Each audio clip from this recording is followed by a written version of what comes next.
Zone కూడా B zone కి బయట ఉండాలి. దయచేసి అందరూ కూడా పోలీసు వారికి ఒక విజ్ఞప్తి, AA ఆల్ యాక్సెస్ ఉంటేనే ఈ బి జోన్ లో తీసుకోండి.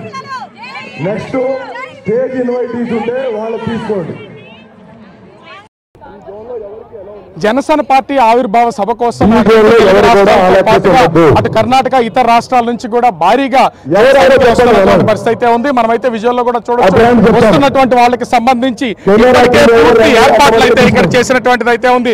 భారీ బహిరంగ సభ ఏర్పాటు చేశారు. భారీ బహిరంగ సభలో ముఖ్యంగా ఇక్కడ లక్షల మంది వస్తారు కాబట్టి వాళ్ళందరికీ సరిపడేలాగా చైర్లు అయితే ఏర్పాటు చేసినటువంటి పరిస్థితి కనిపిస్తుంది. ముఖ్యంగా వస్తున్నటువంటి ప్రతి ఒక్కరికి ఎలాంటి ఇబ్బందులు కలగకుండా ప్రస్తుతం అయితే ఏర్పాటు చేసినటువంటి పరిస్థితి ఉంది.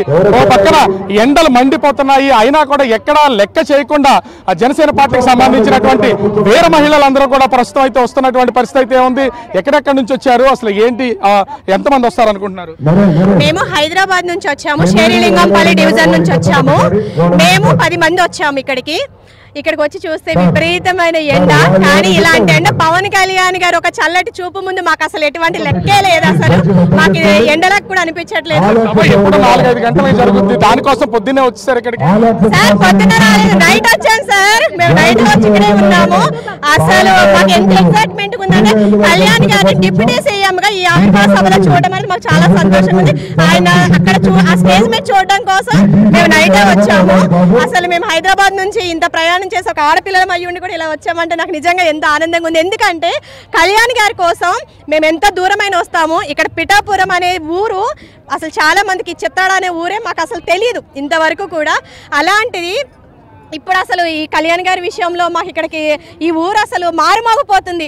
రాష్ట్ర వ్యాప్తంగా కాదు, దేశవ్యాప్తంగా కాదు, ప్రపంచవ్యాప్తంగా ఇంటర్నేషనల్ కళ్యాణ్ గారి పేరు మారిపోవడం అనేది చాలా సంతోషం. అందరూ కలిసి మంచిగా డాన్సుల మీద డాన్సులు చేస్తున్నారు. ఏంటి అసలు? చాలా ఉత్సాహంగా ఉంది, చాలా బాగుంది. మీ వీర మహిళలు అంటేనే సార్ ఇచ్చిన బిదు, అది అందరము మేము అది పాటిస్తాము. ఆయన ఇచ్చిన గౌరవంతోనే మేము ఇక్కడికి వచ్చాం. ఎంత దూరమైనా ఆయన చూడడానికి ఎంత దూరమైనా వెళ్ళగలుగుతాం. హోలీ సంబరాలు కూడా మీ ఆవిర్భావ సభలో కలిపేసి ఎంజాయ్ చేస్తున్నారు? సార్ నా పేరు లక్ష్మి సార్, బెంగళూరు నుంచి వచ్చాను. కలియుగ దేవుడు తిరుపతిలో ఉన్నారని నమ్ముతున్నారు.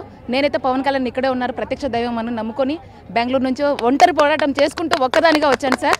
Thank you so much sir. నాకు ఇక్కడ చాలా మంది ఉన్నారు, మీరు ఎక్కడి నుంచి వచ్చారు? అసలు ఇంత సభను చూస్తున్నారు కదా?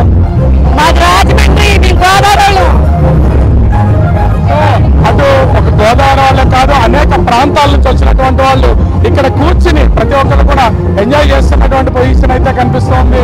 సో డాన్సులు వేస్తున్నారు, అదేవిధంగా వాళ్ళు చేస్తున్నటువంటి మూమెంట్స్ కూడా మనం అయితే చూడొచ్చు. ఇక్కడ కనిపిస్తున్నటువంటి అంటే పవన్ కళ్యాణ్ చూడడం కోసం హైదరాబాద్, బెంగళూరు అనేక ప్రాంతాల నుంచి వచ్చినటువంటి వాళ్ళు అయితే మనము ప్రత్యక్షంగా చూడొచ్చు. డాన్సులు చేస్తూ ఎంజాయ్ చేస్తూ కలియుగ దేవుడు వెంకటేశ్వర స్వామి తిరుపతిలో ఉంటే ప్రస్తుతం పిఠాపురంలో మా దేవుడు పవన్ కళ్యాణ్ ఉన్నాడంటూ వీళ్ళందరూ కూడా చేస్తున్నటువంటిది అయితే మనమైతే చూడొచ్చు. ప్రతి ఒక్కరు ఎంజాయ్ చేస్తున్నారు. ఎండ అనేదాన్ని ఎక్కడా కూడా అలసట లేకుండా, ఎండని లెక్క చేయకుండా జనసేన జెండాను మోయడానికి అయితే వీళ్ళందరూ కూడా వస్తున్నటువంటిది అయితే మనం చూడొచ్చు. చిన్నవాళ్ళ దగ్గర నుంచి పెద్దవాళ్ళ దాకా అనేక మంది రాత్రికే ఇక్కడికైతే వచ్చి వీళ్ళందరూ కూడా ఎంజాయ్ చేస్తున్నటువంటిది చూడొచ్చు. ప్రస్తుతం వీళ్ళందరూ కూడా జనసేన పార్టీ ఆవిర్భావ సభకి సంబంధించి మొత్తం ఎంజాయ్ చేస్తున్నటువంటి అయితే చూడొచ్చు. డాన్సులతో అడలు కొడుతున్నారు. ప్రతి ఒక్కళ్ళు వచ్చినటువంటి వాళ్ళు చేయి కలుపుతున్నారు, అడుగు వేస్తున్నారు, డాన్సులు వేస్తూ ఎంజాయ్ చేస్తున్నటువంటి మూమెంట్స్ కూడా మనమైతే చూడొచ్చు. ఇక్కడ చిన్న పెద్ద తేడా ఏమీ లేదు. ప్రతి ఒక్కళ్ళు కూడా వచ్చినటువంటి ప్రాంతం వేరు, మనుషులు వేరు, ఒకరికొకరికి సంబంధం లేదు. అయినా కూడా ఇక్కడ ఎంజాయ్ చేస్తూ వీళ్ళందరూ కూడా అటు జనసేన పవన్ కళ్యాణ్ మా దేవుడు అంటూ వీళ్ళైతే పవన్ కళ్యాణ్ చూడడానికి వచ్చినటువంటి పరిస్థితి అయితే ఉంది. రాత్రి వచ్చారు, ఎండ భరించలేనటువంటి పరిస్థితి నెలకొంది. ఇంత ఎండలోనూ ఎక్కడ ఏమి ఆలోచించకుండా ప్రస్తుతం అయితే జనసేన సభ దగ్గర అయితే వీళ్ళందరూ కూడా ఎంజాయ్ చేస్తున్నటువంటి పరిస్థితి అయితే కనిపిస్తుంది. ముఖ్యంగా వేస్తున్నటువంటి డాన్సులు కానీ ఇక్కడ చూస్తున్నటువంటి వాటికి సంబంధించి కానీ అయితే ఎవరన్నా మనం ఒకసారి మాట్లాడే ప్రయత్నం చేద్దాం. ఏంటి ఇంతమంది అయితే ఇక్కడికైతే వచ్చినటువంటి పొజిషన్ అయితే ఉంది, ఎట్లా అనిపిస్తుంది జనాన్ని చూస్తుంటే?